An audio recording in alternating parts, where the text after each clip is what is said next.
Proverbs 23:10 says, "Remove not the old landmark, and enter not into the fields of the fatherless." We've discussed the importance of not removing the old landmark, and that is the principle behind what's called conservatism. And conservatism stands for the landmark called a free market.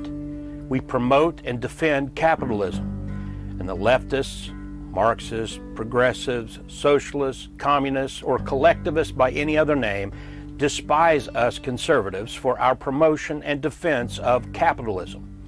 And capitalism is basically the concept of private ownership. Individuals own homes and businesses, small and large. The government does not own everything. It simply serves to protect owners as well as provide equal justice under the law for everyone.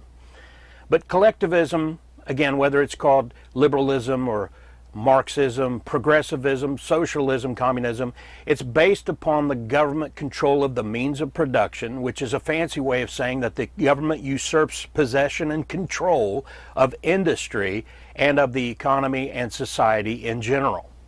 Collectivists despise conservatives and capitalism. And you can read up on economic theories and policies, and you can get caught up into deep discussions and debates.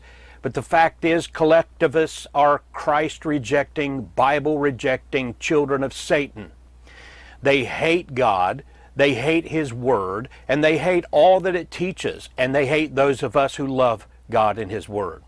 And the Bible presents an economy with private ownership and personal rights. Just read the Torah, or the Pentateuch, which is the first 5 books of Moses, and you'll see that God established a capitalistic system of private ownership and rights. However, as with anything that involves sinful human beings with a sin nature, we have to be careful to emphasize the rights involved in a capitalist society with private ownership. That's why if you read those first 5 books of the Bible carefully, you will see many regulations to protect the general population from being abused by those who gain considerable power and wealth in a capitalist system. You'll also see judges being warned about being bought off with bribes, or the Bible just calls gifts, by other rich capitalists in order to secure a favorable ruling from that judge in some legal case, especially when it involves the poor. Exodus 23:6-8 says, "Thou shalt not wrest the judgment of thy poor in his cause. Keep thee far from a false matter, and the innocent and righteous slay thou not, for I will not justify the wicked.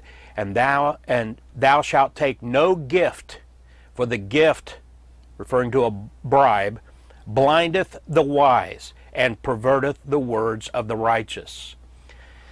So while being anti-collectivist, or anti-Marxist, or anti-socialist, anti-communist, we are also against godless, abusive capitalism. We are for biblical, ethical capitalism only.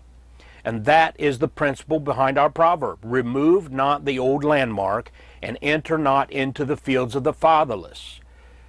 Might does not make right. Just because you can doesn't mean you should. And God lays down the law literally against those who use their wealth and power in a capitalist system to abuse the weak and powerless. In Exodus 22:24, God tells such abusive capitalists that if they do such things, He will defend the poor and the weak. And, quote, "My wrath shall wax hot, and I will kill you with the sword. And your wives shall be widows, and your children fatherless." End quote. So I doubt that many of our listeners are among the wealthy elite, but it's a warning to everybody. No matter how little or how much wealth and power you gain, you had better not abuse others with it, especially the poor.